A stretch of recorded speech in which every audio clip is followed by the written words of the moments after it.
राजकुमारी चंद्रिका अपने कक्ष में बैठी होती है जब वहाँ राजकुमारी राजलक्ष्मी अपने हाथ में खंजर लेकर आती है। आज मैं तुझे हमेशा हमेशा के लिए खत्म कर दूंगी, क्योंकि तू ना ही मेरी जगह ले सकती है और ना ही मुझसे ज्यादा सुंदर हो सकती है। नहीं दीदी, आप ये क्या कह रही हैं? मैं तो आपकी बहन हूँ, तो फिर आप मेरे साथ ऐसा कैसे कर सकती है? राजकुमारी चंद्रिका अभी कुछ और कहती कि राजकुमारी राजलक्ष्मी अपने खंजर से उस पर वार करती है, जिससे वो एक कुत्ता बन जाती है। भाव भाव भाव। अब ये तू सारी जिंदगी इसी कुत्ते की तरह भौंकती रहेगी और सब कुछ मेरा होगा, मेरा। और फिर वो खंजर झील में फेंकते हुए वहां से चली जाती है। सुंदरपुर राज्य में राजा मानसिंह अपनी 2 पुत्रियों के साथ रहते थे। राजकुमारी राजलक्ष्मी सुंदर, सुशील और सबकी लाडली थी, तो वहीं राजकुमारी चंद्रिका काली रंग की सादी सूरत वाली थी, जिस कारण कोई उन्हें पसंद नहीं करता था। जब एक दिन पिताजी आप आ गए, बताइए मेरे लिए पड़ोस राज्य से क्या लाए हैं? पुत्री, ये मैं कुछ गहने और वस्त्र लाया हूँ। अब तुम दोनों आपस में ये फैसला कर लो कि तुम दोनों पर क्या जचेगा। ओहो पिताजी, ये भी कोई बात हुई? जाहिर सी बात है, मैं सुंदर हूँ तो ये सारे सुंदर वस्त्र और गहने मुझ पर ही जचेंगे। नहीं तो अगर इन्हें चंद्रिका पहने तो उसकी सुंदरता इसके काले रंग के आगे बदसूरत लगने लगेगी, इसीलिए ये सब पहनूंगी। पर पुत्री, मैं ये सब तुम दोनों के लिए लेकर आया हूँ। हाँ दीदी, वैसे भी मैं ये सब शौक से पहनती भी नहीं हूँ, इसीलिए आप ही इन्हें रख लीजिए। ओहो पिताजी, चंद्रिका ने कह तो दिया, उसे इन सब की जरूरत नहीं है, तो बस अब ये सब मेरा हुआ। और फिर राजलक्ष्मी अपने साथ सारा सामान ले जाती है, जबकि चंद्रिका भी चुपचाप बिना किसी बात का बुरा माने अपने कक्ष में चली जाती है। कुछ दिन बाद, मंत्री जी, बहुत दिन हुए मुझे राज्य की सैर किए और अपने राज्य वासियों का हाल जाने, इसलिए आज मैं राज्य के दौरे पर जाना चाहता हूँ। आप मेरे जाने का इंतजाम कीजिए। जी महाराज, मैं अभी करता हूँ। जी पिताजी, आप राज्य के दौर पर जा रहे हैं तो मैं भी आपके साथ चलूंगी। पुत्री, आप वहाँ जाकर क्या करेंगी? मैं तो अपने राज्यवासियों में व्यस्त रहूंगा। हाँ, अगर आप जाना चाहती हैं तो अपने साथ राजकुमारी चंद्रिका को भी ले चलिए। पिताजी, ये बदसूरत हमारे साथ चलकर क्या करेगी? वैसे भी इसके काले रंग से मेरी सुंदरता कम होने लगती है, इसीलिए इसे यहीं रहने दीजिए। नहीं पुत्री, ऐसा नहीं कहते, ये आपकी छोटी बहन है। ठीक है पिताजी, अगर आप कहते हैं तो मैं इसे भी हमारे साथ लेकर चलती हूँ, लेकिन एक बात याद रखना, वहाँ जाकर मेरी या पिताजी की बेइज्जती मत करा देना। पता नहीं पिताजी, मैं तो सुंदर हूँ, एक न जाने तुम काली कलूठी कहाँ से पैदा हो गई हो। राजलक्ष्मी ये कहकर रथ पर बैठ जाती है, जबकि राजकुमारी चंद्रिका भी चुपचाप उनके साथ रथ पर बैठती है और सब लोग राज्य के दौर पर निकलते हैं। जब रास्ते में अचानक एक भयानक तूफान आता है। पिताजी, ये क्या हो रहा है? अरे, अभी तक तो मौसम बिल्कुल ठीक था, पर ना जाने ये तूफान कैसे शुरू हो गया। पुत्रियों, तुम दोनों एक साथ रहना। जी पिताजी, हम दोनों साथ हैं। और फिर तेज तूफान की चपेट में आकर राजा और दोनों राजकुमारियों का रथ अलग अलग हो जाता है, जिससे उन दोनों राजकुमारियों का रथ तूफान के कारण एक काले जंगल में चला जाता है। चंद्रिका, ये हम दोनों कहाँ आ गए हैं और ये जगह इतनी डरावनी क्यों लग रही है? पता नहीं दीदी, लेकिन आप डरिए नहीं, मैं हूँ ना आपके साथ, कुछ नहीं होगा हमें। वैसे बात तो तुम्हारी सही है, भला तुम्हारे होते हुए मुझे डरने की क्या जरूरत है? तुम्हें देखकर तो पाताल लोक का मुर्दा भी डर कर भाग जाएगा। लेकिन मुझे चिंता इस बात की है कि क्या पिताजी हमें तलाश कर पाएंगे? हाँ बिल्कुल, आप चिंता क्यों कर रही हैं? पिताजी आ जाएंगे और बस अब हम दोनों को यही उनका इंतजार करना होगा। और आप देखना, वो कुछ ही समय में हम दोनों को ढूंढते हुए यहाँ जरूर पहुँच जाएंगे। और फिर वो दोनों बैठी राजा का इंतजार करती है, मगर रात हो जाती है, लेकिन वहाँ पर कोई नहीं आता है। सुबह से रात हो गई चंद्रिका, लेकिन पिताजी हमें अभी तक ढूंढने नहीं आए और अब तो मुझे भूख के साथ प्यास भी जोरों की लग रही है। हाँ दीदी, बात तो सही है, भूख प्यास तो अब मुझे भी लग रही है। मैं एक काम करती हूँ, कहीं से आपके और अपने लिए पानी लेकर आती हूँ। हाँ तुम जाओ, वैसे भी तुम्हारी इस काली शक्ल को देखकर सब तुमसे डरेंगे। और फिर चंद्रिका राजलक्ष्मी की बात सुनकर उसके लिए पानी लेने वहाँ से चली जाती है, जब अचानक वहाँ एक तांत्रिक आता है। राजकुमारी राजलक्ष्मी, लगता है आपको अपनी सुंदरता पर बहुत घमंड है, लेकिन ये मत भूलिए कि नीति को कर्म और नियत बदल भी सकती है। क्या मतलब? मैं समझी नहीं। मतलब ये कि आपके माथे की किस्मत को मैं पढ़ सकता हूँ और मेरा तजुर्बा ये कहता है कि आपका प्रेम एक दिन आपकी बहन का होगा और वो आपसे भी सुंदर होने के साथ इस राज्य की रानी बनेगी। क्या ऐसा नहीं हो सकता है? और जब तुम्हें मेरी जरूरत पड़ेगी तो तुम मुझे ढूंढने इस काले जंगल में चली आना। अभी राजकुमारी राजलक्ष्मी कुछ और कहती कि वो तांत्रिक अचानक गायब हो जाता है, जबकि एक तरफ राजकुमारी चंद्रिका पानी लेकर आती है तो दूसरी तरफ राजा भी वहाँ पहुँच जाते हैं।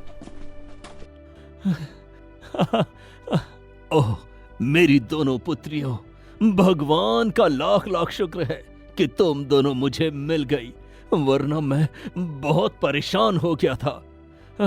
खैर, अब तुम दोनों मेरे साथ महल चलो। जी पिताजी, चलिए।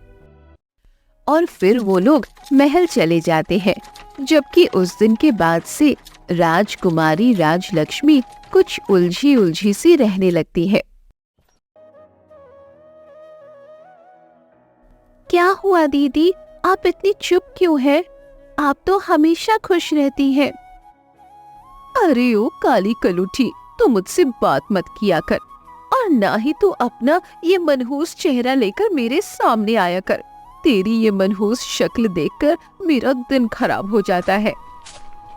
राजकुमारी राजलक्ष्मी गुस्से से ये कहकर वहाँ से चली जाती है, जबकि राजकुमारी चंद्रिका हमेशा की तरह खामोश रहती है।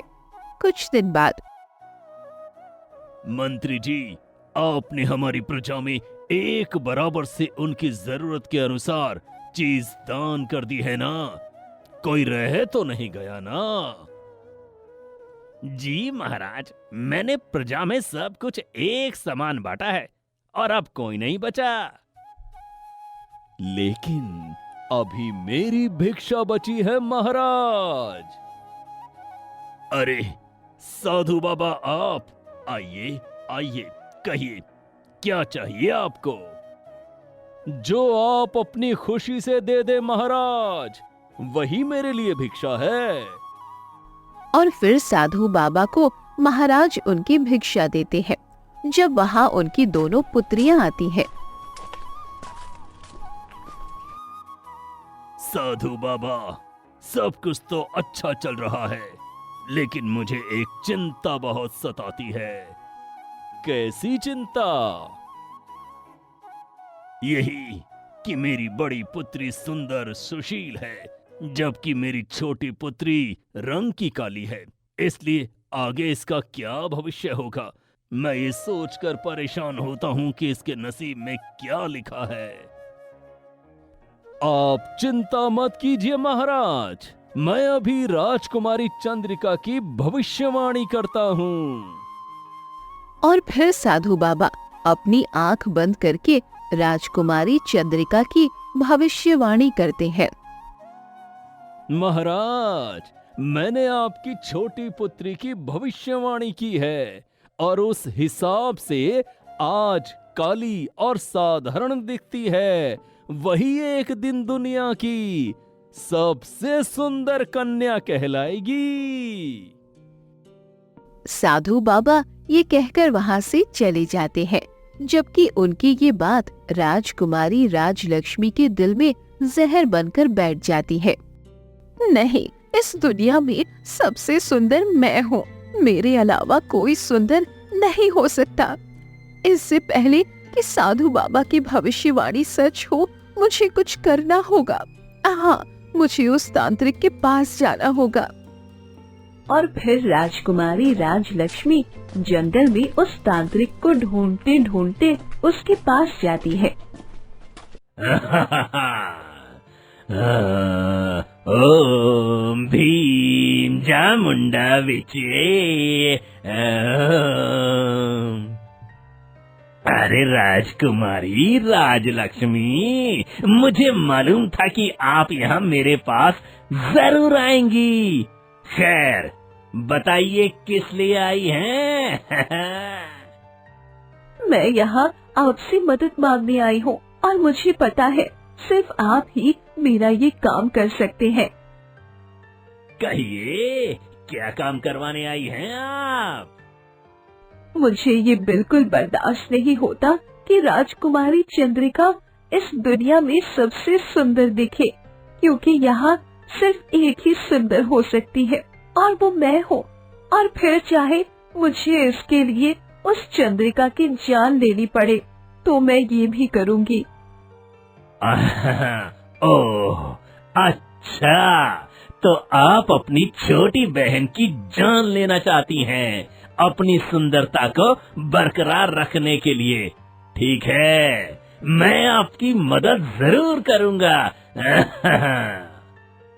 जी तंत्रदेव, अब आप मुझे कुछ ऐसा बताइए जिससे मेरा काम ही हो जाए और किसी को कुछ पता भी ना चले।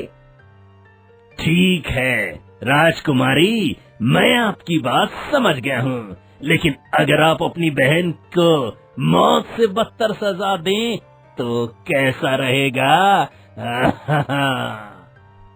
क्या मतलब? मैं कुछ समझी नहीं। और फिर तंत्रदेव ये कहकर एक जादुई शहर में डूबा हुआ खंजर राजकुमारी राजलक्ष्मी को देते हैं।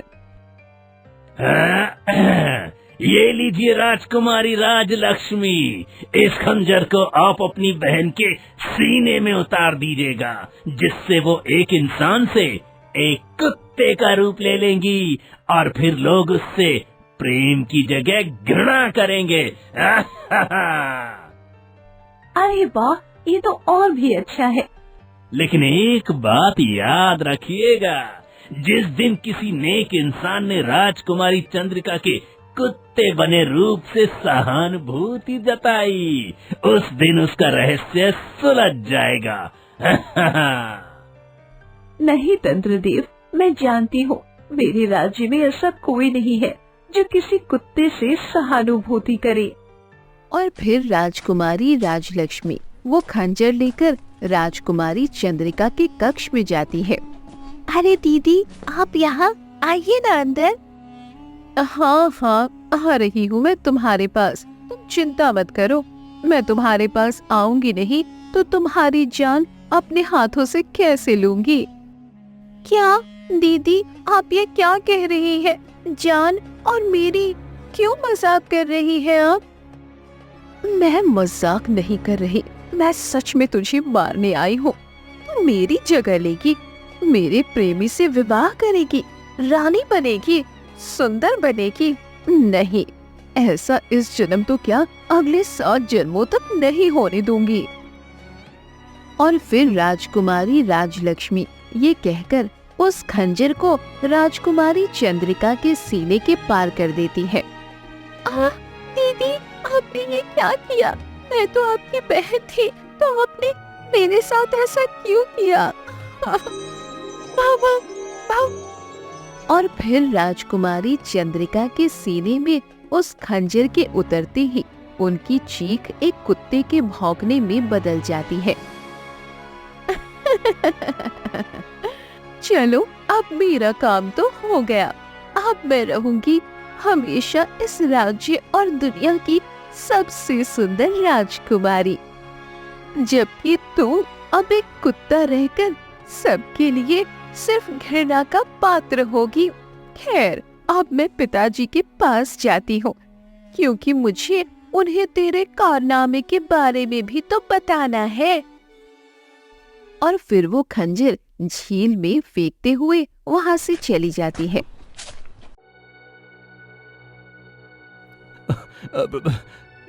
क्या हुआ पुत्री, आप रो क्यों रही हैं? कोई बात है क्या? पिताजी, रो ना तो और क्या करूं? यहाँ मेरे पिता और इस राज्य के राजा की इज्जत दांव पर लग गई और मैं अब रो भी नहीं। क्या हुआ पुत्री, सीधी और साफ बात बताइए हमें। पिताजी, वो राजकुमारी चंद्रिका अपने प्रेमी के साथ यहाँ से भाग गई। मैंने उन्हें रोकने की कोशिश की, मगर वो नहीं रुकी। क्या ये तुम क्या कह रही हो? राजकुमारी चंद्रिका भाग गई अपने प्रेमी के साथ? जी पिताजी, जब मैंने उन्हें रोका तो उन्होंने कहा कि उन्हें कोई फर्क नहीं पड़ता कि पिताजी की इज्जत खाक में मिलती है या नहीं। ठीक है, अगर यही बात है तो आज से वो मर चुकी है मेरे लिए भी, राजकुमारी चंद्रिका। और फिर राजा ये कहकर वहाँ से चले जाते हैं, जबकि उनके जाने के बाद राजकुमारी राजलक्ष्मी बहुत खुश होती है। आखिरकार हट गया मेरे रास्ते का कांटा। अब बनूंगी मैं रानी और राज्य की सबसे सुंदर कन्या। और फिर वो भी वहाँ से चली जाती है, जबकि दूसरी तरफ चंद्रिका कुत्ते के रूप में भूख से तड़पती हुई वहाँ से निकल जाती है और वो खाने की तलाश में लोगों के पास जाती है। भाव भाव भाव, दूर दूर दूर, हट हट हट हट हट हट। ना जाने ये काला कुत्ता कहाँ से हमारे गांव में आ गया है। हट हट हट हट। हाँ भाई, तुम सही कह रहे हो। इस काले मनहूस कुत्ते को देखकर तो मेरा मूड ही खराब हो गया है। हाँ भैया, मुझसे तो एक काला कुत्ता देखा नहीं जा रहा है, इसलिए मैं अभी इसे पत्थर मार के यहाँ से भगाता हूँ। और फिर हरिया एक के बाद एक पत्थर कुत्ते को मारता है, जिससे कुत्ता घायल हो जाता है और जगह जगह से उसका खून बहने लगता है। भाग जा यहाँ से, वरना मैं तेरी जान ले लूंगा। हट हट।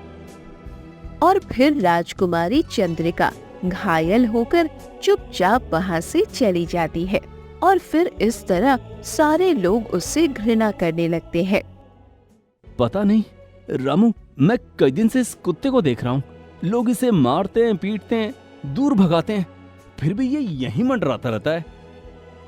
अरे अभी इसे एक पड़ेगी तो सारा मंडराना इसका निकल जाएगा। अभी बताता हूँ मैं इसे। और फिर रामू गुस्से से एक लकड़ी को उठाकर कुत्ते को मारता है, जिससे वो डरकर वहाँ से चुपचाप चला जाता है। जबकि दूसरी तरफ पड़ोस के गांव में मनोज नामी गरीब लकड़हारा अपनी बीमार माँ के साथ रहता था। अरे मनोज, ये सुबह सुबह कहाँ जा रहा है? माँ, काम पर जा रहा हूँ। अच्छा बेटा, एक बात सुन, वो किराएदार रोज आता है घर का किराया मांगने, इसीलिए अगर आज पैसे हो तो चुका दे बेटा। ठीक है माँ, खैर मैं अभी चलता हूँ। अच्छा रुक, ये खाने का डिब्बा लेते जा।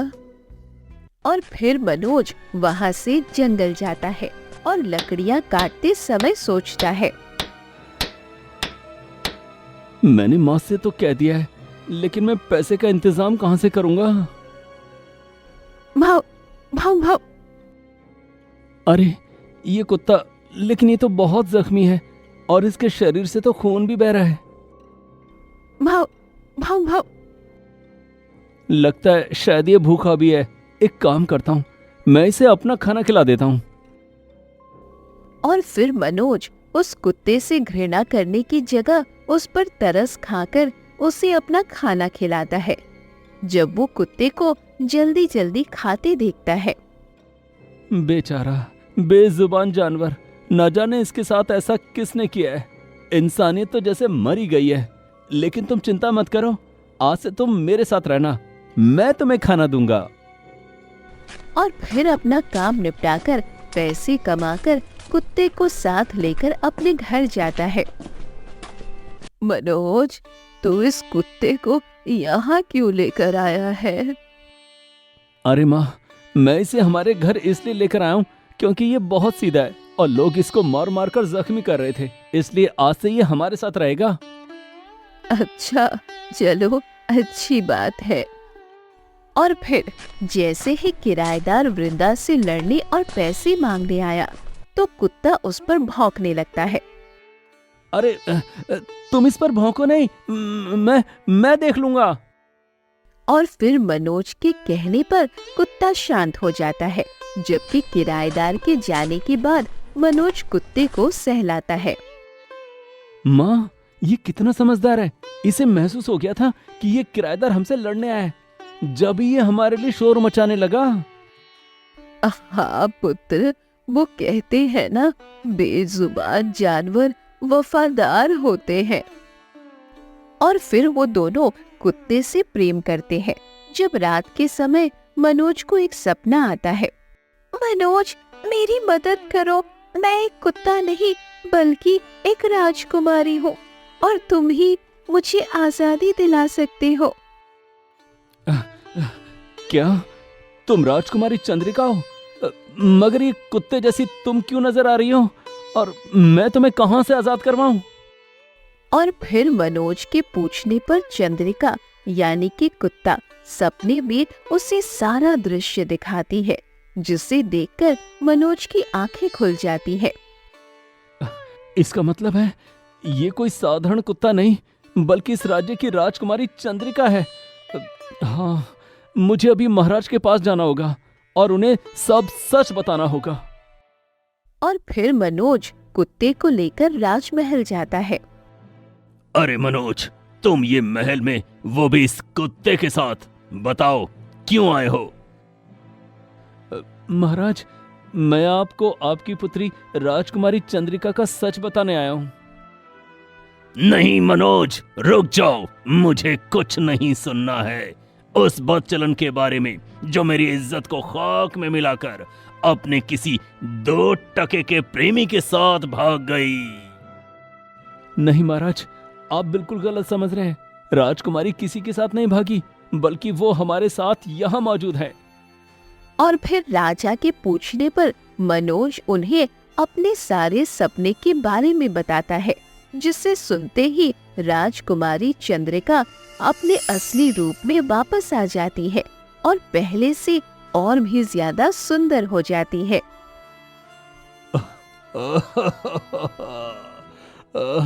पुत्री, तुम वापस आ गई और तुम्हारे साथ इतना कुछ हो गया और मुझे पता ही नहीं चला।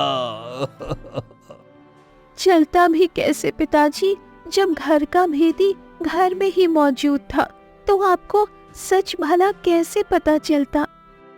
राजलक्ष्मी, मुझे तुमसे ऐसी हरगिज उम्मीद नहीं थी। तुमने अपनी जलन में आकर अपनी छोटी बहन के साथ इतना बुरा किया क्यों? क्योंकि ये सुंदरता, राजपाट, सत्ता और राजकुमार से विवाह मेरा होगा, ना कि इस चंद्रिका का। इसीलिए मैंने इसे तब नहीं मारा तो क्या हुआ, लेकिन अब मैं इसे जान से मार डालूंगी। अरे राजकुमारी राजलक्ष्मी, मारेंगी तब जब आप राजकुमारी चंद्रिका तक पहुंचेंगी, क्योंकि आपको उनको नुकसान पहुंचाने से पहले मुझ तक पहुंचना होगा। सच? तो तू मुझे बताएगा कि मुझे क्या करना है और क्या नहीं। अभी बताती हूँ मैं तुझे। अभी राजलक्ष्मी कुछ और कहती कि राजा गुस्से से उनके तरफ बढ़े। बस राजकुमारी राजलक्ष्मी, आपको जो करना था आप कर चुकी हैं, इसलिए आपकी सजा ये है कि आपको अपनी सगी छोटी बहन के साथ इतना कुछ करने के अपराध में आजीवन कैदी बनाया जाता है। नहीं नहीं पिताजी, आप ऐसा नहीं कर सकते हैं मेरे साथ। सैनिकों, इन्हें अभी की अभी कैद कर लो। और मनोज, तुम्हारा बहुत बहुत धन्यवाद कि तुम्हारी वजह से आज मैं अपनी एक बेटी का सच और दूसरी का दर्द जान पाया हूँ। इसलिए मैं आज अभी इसी समय तुम्हारा विवाह अपनी पुत्री राजकुमारी चंद्रिका से करता हूँ और तुम्हें इस राज्य का राजा बनाता हूँ। और फिर राजा मानसिंह मनोज और अपनी पुत्री का विवाह कर देते हैं, जबकि साधु बाबा की भविष्यवाणी बिल्कुल सही होती है, क्योंकि राजकुमारी चंद्रिका बहुत सुंदर हो जाती है।